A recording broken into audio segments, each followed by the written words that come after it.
Hay crímenes que desafían nuestra comprensión, que nos obligan a mirar hacia un abismo de la mente humana. Pero hay uno en particular, tan inmemorial y tan repugnante, que la sociedad no solo lo castigó, sino que construyó toda una estructura legal, científica y cultural para protegerse de él. Hoy no hablamos de mitos, sino de la cruda realidad de un tabú que ha seguido a la humanidad a través de los siglos. El crimen nace cuando una sociedad decide qué actos son tan inaceptables que deben ser castigados. Y la profanación de cadáveres es uno de los más antiguos. Los romanos, con su estricto código legal, ya lo veían como un delito contra las dignitas del cuerpo. La dignidad que no moría con la persona. Las leyes medievales castigaban a quien lo cometía con penas tan severas como la exhumación de los propios restos del criminal, como un castigo simbólico para la posteridad.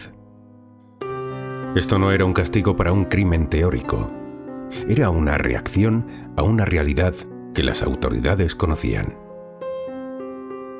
A medida que el derecho evolucionó, también lo hizo la clasificación del delito. Se debatía si el crimen era contra la propiedad de la familia, contra la moral pública o un delito sexual. Pero el resultado siempre fue el mismo.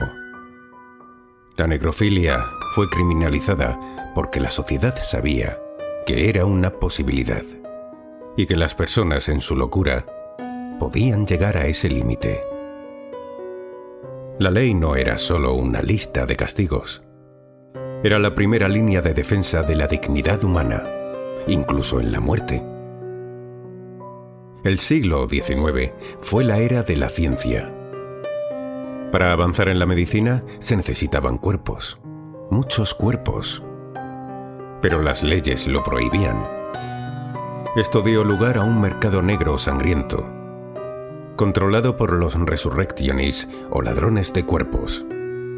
Se movían en las noches, con palas y sacos, buscando a los recién fallecidos para vendérselos a las facultades de medicina. Pero en la oscuridad de este negocio había otro horror. En la privacidad de los gabinetes anatómicos, donde los cuerpos se desnudaban y se preparaban para la disección, la falta de regulaciones y la perversión de algunos llevó a lo impensable.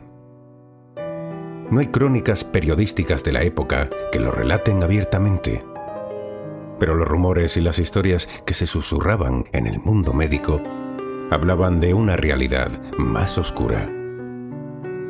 El tabú del sexo post-mortem era conocido por los médicos que trabajaban en un mundo sin ética. Era un crimen que no se denunciaba, un espectro que acechaba en el lado más oscuro de la ciencia, donde el cuerpo era visto como un mero objeto y la humanidad a veces era olvidada. Si la ley y la ciencia lidiaron con la realidad de la necrofilia, el arte se adentró en su significado simbólico, no para romantizar el acto, sino para usarlo como la máxima expresión del horror y la transgresión. El género gótico, por ejemplo, estaba fascinado por lo macabro. Usaba la imagen del cuerpo que se pudre, el esqueleto y la tumba para explorar la obsesión, la locura y los tabús más profundos. Un escritor que se atrevía a insinuar una profanación sexual en sus obras no estaba glorificando el acto, sino que estaba explorando los límites de lo que era aceptable en una sociedad reprimida.